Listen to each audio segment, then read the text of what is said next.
Welcome back to another episode of Who Should You Choose, the video series where I go through the prior videos, questions, and comments and help you with your HUT lineup decisions.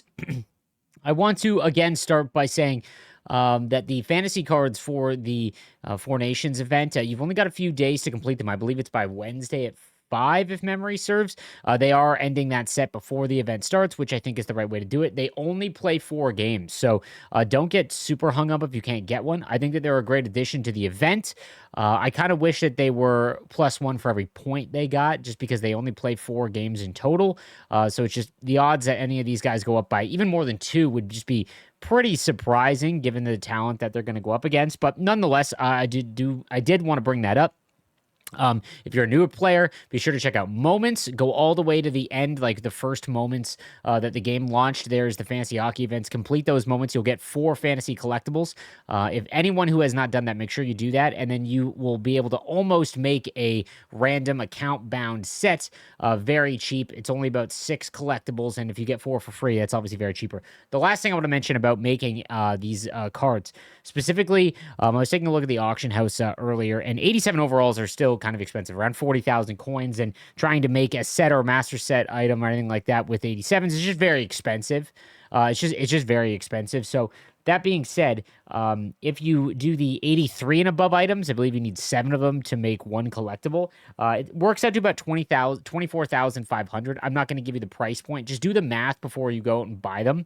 But you can essentially make one of the fantasy items for about 150K to do the account bound set, and the fantasy items for with the account bound set you can get for about 150K. And again, I think it's a great way to get into the event and just give you a reason to watch it. It always makes these events way more exciting. So that being said, let's get into the questions and comments for the day.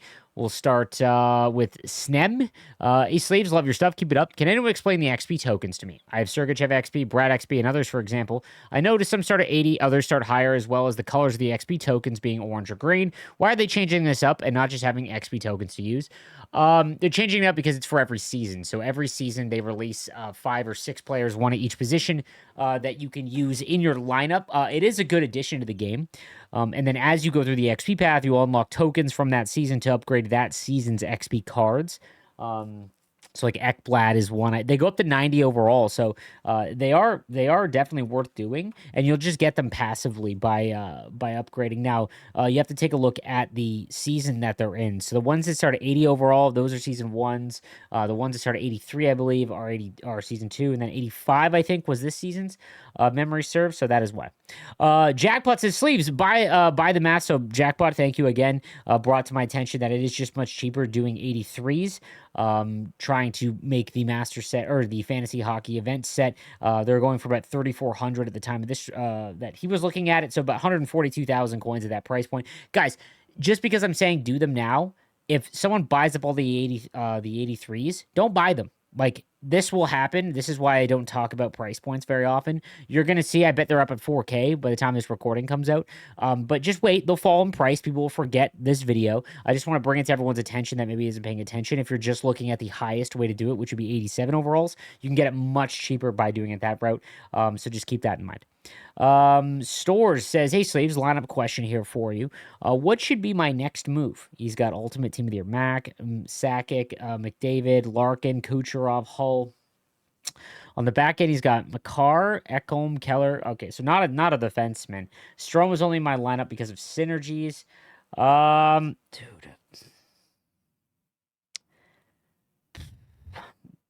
You nearly... It's honestly... Your team is so good, it's honestly Zibanejad. But what I would do is, because your team is so good, I would wait until week 2 comes out and then see what the ultimates are. There's another question coming in that I saw earlier is how do the ultimate master set player items work for the Four Nations event? So what it looks like is the 91s come out, and it looks like it'll require you to make 2 91 overall MSP players, and that will get you that country's 92 overall. So you can't mix and match, it doesn't look like. So if you want Canada's ultimate, you need to make Marchand, whoever they come out with, as an example. So keep that in mind. That's why I wouldn't make any master set player item this week. I will have a rankings and for fantasy and the week 1 MSPs coming out later on tonight. I played around with a couple of the MSPs. So that being said, you need like a really good card to crack your lineup. So I would just wait. Started 1-9 in champs and somehow managed to finish 11-9. I actually love going against stacked teams, far less sweaty for some reason. You got to understand that some people make up for the lack of time they have with good teams, which means that they don't get to play a lot, so they're not going to be as skilled, right? Like that really is the payoff here. And not to mention, starting 1-9 and then rattling off 10 straight wins is actually really impressive. So good job there. Way to battle back there. My goodness. What set would you use your Four Nations collectibles for? Thanks for what you do and helping us out. You rock. Couple things. Depends on what you're doing. I actually think it's not a bad option to do the 5x78, I believe it is. If you're trying to finish off a Captain X Factor or a hologram. If you're really close to getting a hologram, you could just take all of the daily collectibles you get, turn them into 78 and above overall players, and then just cash those in if you're trying to finish it off. I wouldn't just do that because I think it only gets you like just close to 3 captains or power-up icons. So that's an option. Again, depends on your context. If you want to make a master set player item, it's definitely the 88 untradeable one. That's 30, I believe. That's definitely the best way to do that. And then if this event doesn't interest you at all, it's the 4x85 and above set for 40. That's what I would go with next. Is there any chance EA extends the fantasy cards because of the PS servers? I'm a Pens fan and want to get Gensel, but haven't been able to play. At least College Football 25 was 60% off, so I've been grinding Dynasty, and I'm 15 years into it with Colorado State. Great game. But I know it doesn't look like it. PlayStation was down, I believe, like 14 hours, 15 hours. I don't think there'll be any extension, unfortunately. So it is tough that we missed out on that time, especially if you're someone who works all week and you only got time to play on the weekends. Just really nothing that they're going to do more than likely. So thoughts on Four Nation collectibles used the 4x78, thinking it's easy to get at least one X Factor cabin. That's what I was just saying. Yeah, I 100%.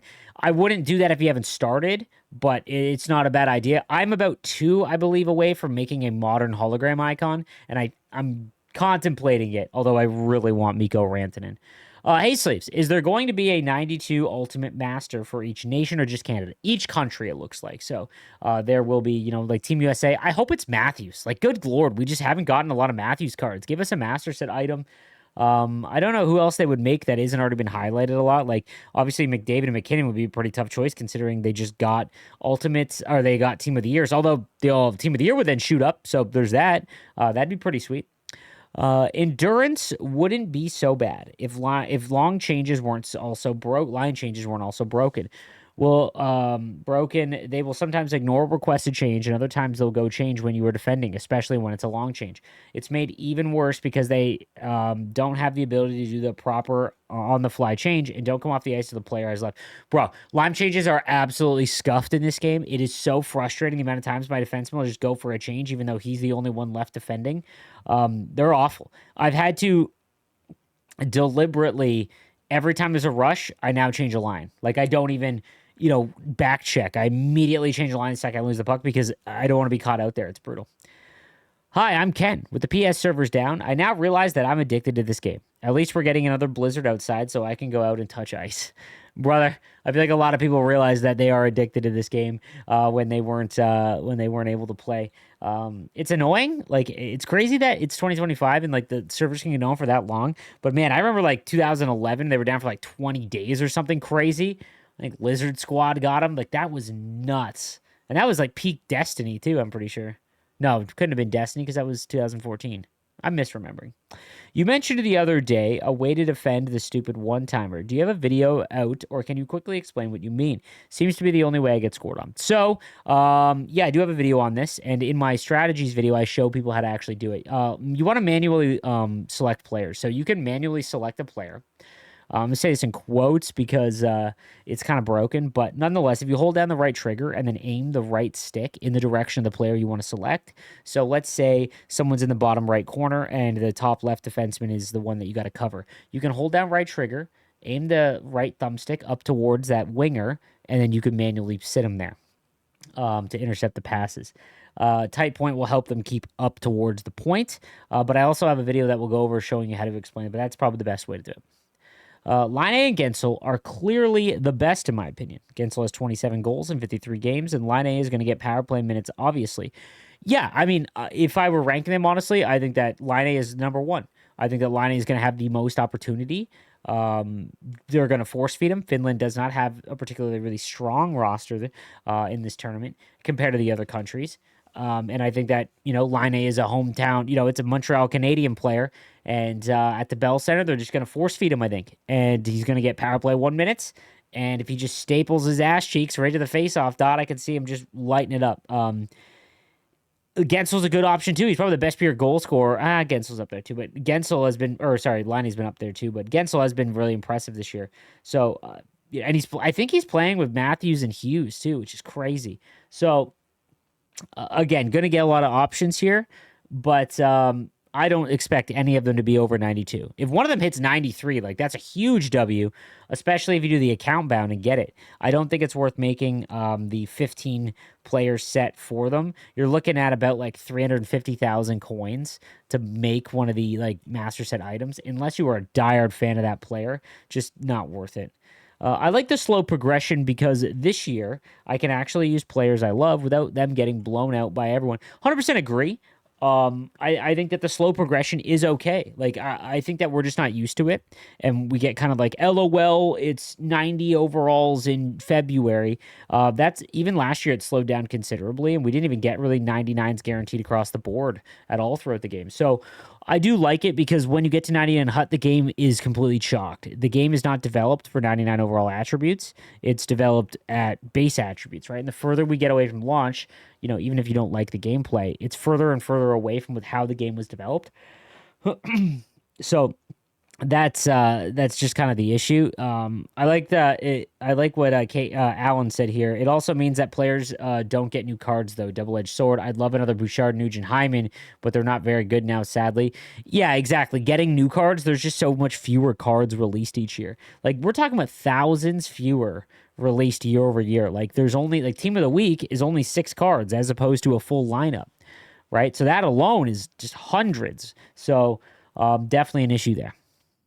In my wildcard selection choice for goalies, there was an 87 X Factor Connor Hellebuck. I don't know if EA made a mistake and leaked this, but it might be releasing Series 2 X Factor soon.